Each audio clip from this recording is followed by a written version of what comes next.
vậy rôm tới tầm khăm bằng phát cái tiêm tia lôi chừng người chặt rôm chặt chặt chà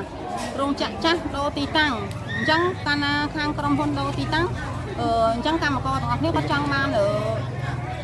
đầm nát này mỗi anh đặt kiểu chặt chặt គឺសម្រាប់បងប្រុសបងនឹងទៅចូលរួមទៅរោងចក្រតេលេបាទីហ្នឹងហ៎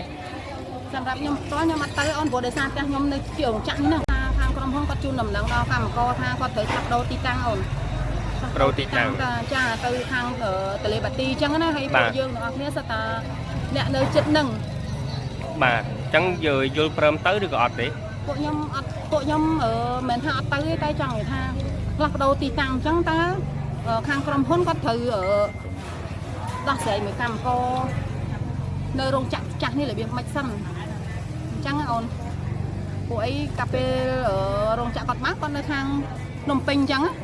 បាទភ្នំពេញចាពួកខ្ញុំដាក់ពាក្យចូលខាងភ្នំពេញឥឡូវគាត់តម្រូវឲ្យពួកយើងសហការគាត់ទៅតាមរោងចក្រថ្មីអញ្ចឹងត្រូវចង់ឲ្យគាត់ដោះស្រាយrồi quân nhồi tới rồng chặt cái thằng tu từ chặt mày té và cái sầm rạp dương nè dương mặt tư chấn dương trong ban là nuôi để cái quân ao dương chấn rồi với tới thư tam tờ tôi là việc thằng tu chạy thùng chấn á và dương tim kia tờ trong ban là nuôi dương trong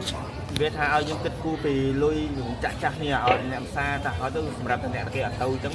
nhóm nơi ở trong ban chầm lói chạy lẹ cho bác lo cái cầm hônថាពួកខ្ញុំពិតជាទទួលយកបានអត់បាទ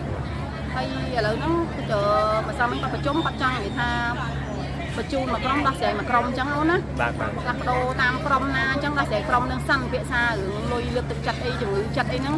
គាត់ថាដោះស្រាយអញ្ចឹងពួកខ្ញុំទាំងអស់គ្នាចង់ឲ្យគាត់ដោះស្រាយទាំងអស់គ្នាបានដូចគ្នាតាមតិចឆ្នាំច្រើនឆ្នាំអីចង់ឲ្យគាត់ទទួលឲ្យកម្មករទាំងអស់គ្នាអញ្ចឹងណាអូន